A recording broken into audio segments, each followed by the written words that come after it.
Hello guys नमस्कार जय Jagannath Lipsa cooking की आपण मानकु स्वागत।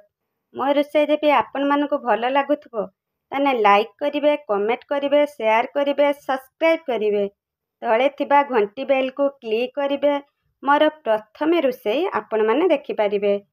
चलंतु एबे आमे रोषे स्टार्ट करिवा। आमे आज कंकड़ा झोल करिवा। मु माढ़िया कंकड़ा आनिची माने समुद्र कंकड़ा। आपण माने देखि पारथिबे मार्केट रो बहुत सुंदर समुद्र कंकड़ा मिली पारथुबो। ता दाढ़ी के देखि पारथिबे मु ताको भलसे धोईकी केळेकी काटिकी नै आछी। ता दाढ़ी तो अग साइड मु भांगी देइची मझिरो टिके फटै देइची काहेकि ना आधेर हमर लूण हळदी तेल सबु पसी पारिबो सेति पई मु ताको फटै नैची। आपण देखि पारथिबे मोर 5टा माढ़िया कंकड़ा पई मोर कौन परिबा दरकार मु आपण मानकु देखौची। देखि पारथिबे मु गुटिए अमृतभंडा नैची 5टा आलू नैची 3टा टमाटर नै आछी। आपण मानकु मु देखौची मु आगुरु अमृतभंडार चुपा छड़ेकी काटिकी ताकू पानी रे भलसे धोई देइकी किछि पानी देइकी भिजै देइची काहेकि ना अमृतभंडा आलू हमर फांकार रखिले कला पड़ी जिवो सेति पई मु ताकू किछि पानी रे भिजै देइची। अमृतभंडा देखि पारथिबे मु केमिति साइज करची मु चिकन भलिया साइज करी नैची। आमे चिकन घरे रांधिले आमे अमृतभंडा बड़ साइज करी सेति पई आज कंकड़ा झोलर भी सेही भली सेम साइज रो काटी नै आछी। आपण मानकु मु कहूची कंकड़ा झोल पूरा चिकन झोल भलिया लागिवो। 3टा टमाटर देइची आपण पाखर थिले मो तो छोट टमाटर सेति पई मु 3टा नै आछी। आपण पाखर बड़ टमाटर थिले आपण गुटे देबे काहेकि ना हमर झोलटा खट्टा लागिले झोलटा भलो टेस्ट लागिबोनी सेति पई मु 3टा नै आछी। ता पई हमर कोन मसला दरकार मु आपण मानकु देखौची। मु आगुरु मसला बाटिकी नै आछी। आपण माने देखि पारथिबे आमे बाहरिया मसला देइकी किछि रांधिबा दरकार नाही हमर घरे थिबा मसला रे आमे रांधिबा पूरा गाँ भली रांधिबा। मु देखै दउची आधेर मु अदा रसुण प्याज खाली पेस्ट करके नै आछी। आपण माने देखि पारथिबे पेस्टटा चिकन हबा दरकार काहेकि ना चिकन हेले हमर झोलटा बहलिया हबो खद खदड़िया बिल्कुल भी करिवेनी काहेकि ना तरकारीटा टेस्ट लागिबोनी सेति पई मु पूरा चिकन करके मु ताको बाटी नै आछी। एबे चलंतु आमे रोषे स्टार्ट करिवा। लगे देले गुटे कढ़ा को आमे बसै दबा। कढ़ा को किछि टाइम पई आमे गरम हबा को छाड़ी दबा। गरम हे गलानी आमे से कढ़ा रे किछि तेल दे दबा।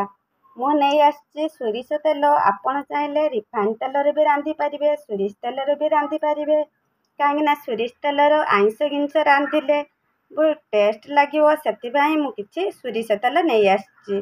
हमर तेल गरम हे गलानी आमे रखिथिबा काटिकी अमृतभंडा आलू को आमे से तेल रो छाड़ी दबा। आमे स्वाद अनुसार पई लूण दे दबा। आमे टिके डांगै नबा ताको गोटे मिनिट पई ढांकीबा को छाड़ी दबा। 3 मिनिट हे गलानी आमे ढांकुणा खुलिकी आमे टिके खुसुनी साहाଯ୍ୟରେ डांगै नबा। हमर गोटे पट गोल्डन कलर पड़ी आसलानी आपण माने देखि पारथिबे आ गोटे पट हमर गोल्डन कलर हे गले आमे ताको खोली नबा। आमे एई टाइम रो जे हळदी गुंड दे दबा। हळदी गुंड देकी आमे ताको टिके खुसुनी साहाଯ୍ୟରେ डांगै नबा। हमर आ गोटे मिनिट पई आमे छाड़ी दबा धीरा आंचर। आम आलू अमृतभंडा भलसे गोल्डन कलर हे गले आमे ताको गोटे जगह को खोली आनिबा। हमर आलू अमृतभंडा भलसे हे गलानी आमे एबे गोटे जगह को खोली आनिबा। आपण माने देखि पारथिबे एमितिका गोल्डन कलर हे गले आपण खोलिबे।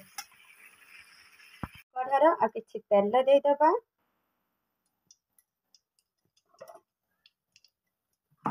कंकड़ा को आमे छाड़ी दबा।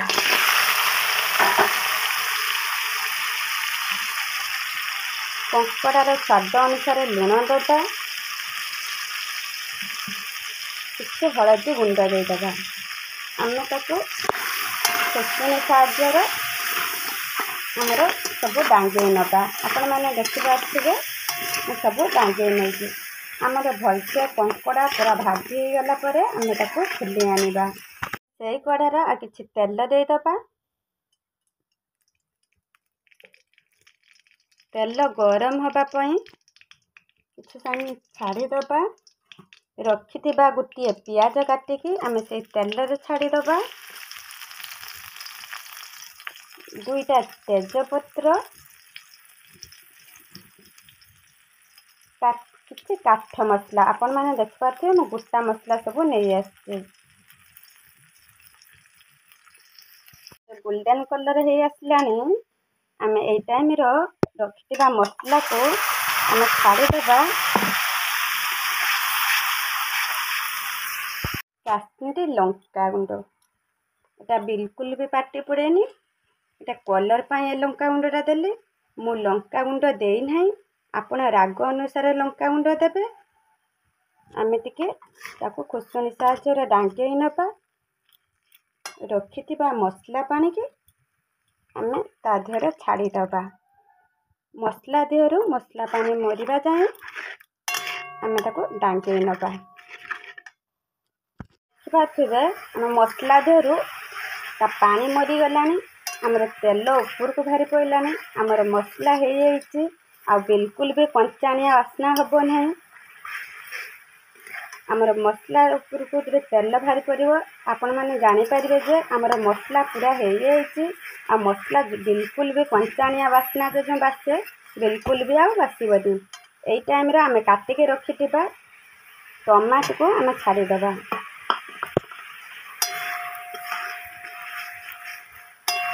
ଟମାଟୋଟା ମସଲା ଦେହର ମେଲ୍ଟ ହେବା ପାଇଁ କିଛି ଟାଇମ୍ ଛାଡ଼ି ନେବା।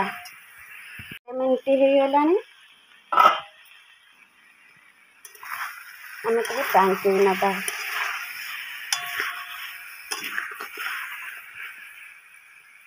ଆମର ସବୁ ତ ହେଇଗଲାଣି। ଆମେ କିଛି ଗରମ ପାଣି ଦେଇଦେବା। ଆପଣମାନେ ଜାଣିପାରୁଥିବେ ଉଷୁମ ପାଣି ଦେବେ, ବେଶୀ ଗରମ ହେବା ବି ପାଣି ଦରକାର ନାହିଁ। ଆମର ଉଷୁମ ପାଣିଟା ଆମେ ଦେବା। କାହିଁକି ନା ଆଇଁଷ ତରକାରୀ ବା ନିରାମିଷ ତରକାରୀ, ଯେଉଁ ତରକାରୀ ହେଲେ ଉଷୁମ ପାଣି ଦେଲେ ତା'ର ଝୋଳଟା ଅଲଗା ଟେଷ୍ଟ ଲାଗିବ। ସେଥିପାଇଁ ଆମେ ଟିକେ ଉଷୁମ ପାଣି ଦେଲେ ଆମ ତରକାରୀଟା ଆହୁରି ଟେଷ୍ଟ ଲାଗିବ। ଆମେ ବେଶୀ ପାଣି ଦେବାନି। ଆମର ଝୋଳଟା ମିଡ଼ିୟମ୍ ସାଇଜ୍ର ରହିବା ଦରକାର। ବେଶୀ ପାଣିଆ ନୁହଁ କି ବେଶୀ ବହଳିଆ ନୁହଁ। ଆମର ଏତିକି ପାଣି ମୋର ଦରକାର। ଏତିକି ପାଣି ଦେଲି। ଆପଣ ଚାହିଁବେ ଯଦି ଝୋଳ ଅଧିକା ପାଇଁ ଆପଣ ଆଉ ଟିକେ ପାଣି ଦେଇପାରିବେ। ଆମେ ତାକୁ ଫୁଟିବା ପାଇଁ କିଛି ଟାଇମ୍ ଛାଡ଼ିଦେବା। ତ ତରକାରୀ ହେଇଗଲାଣି। ଦେଖିପାରୁଥିବେ ମୋର ଏତିକି ଝୋଳ ରହିଲା। ମୋର ଝୋଳ ବେଶୀ ପାଣି ନୁହେଁ କି ବେଶୀ ବହଳିଆ ନୁହଁ, ମାନେ ମିଡ଼ିୟମ୍ ସାଇଜ୍ର ମୋ ଝୋଳ ରଖିଛି। ଆମ ତରକାରୀ ପୁରା ହେଇଯାଇଛି। ଆପଣମାନେ ଦେଖିପାରୁଥିବେ। ମୋ ରୋଷେଇ ଯଦି ଆପଣମାନଙ୍କୁ ଭଲ ଲାଗୁଥିବ ତାହେଲେ ଲାଇକ୍ କରିବେ, କମେଣ୍ଟ କରିବେ, ସେୟାର କରିବେ, ସବସ୍କ୍ରାଇବ୍ କରିବେ। ତଳେ ଥିବା ଘଣ୍ଟି ବେଲ୍କୁ କ୍ଲିକ୍ କରିବେ। ମୋର ପ୍ରଥମେ ରୋଷେଇ ଆପଣମାନେ ଦେଖିପାରିବେ।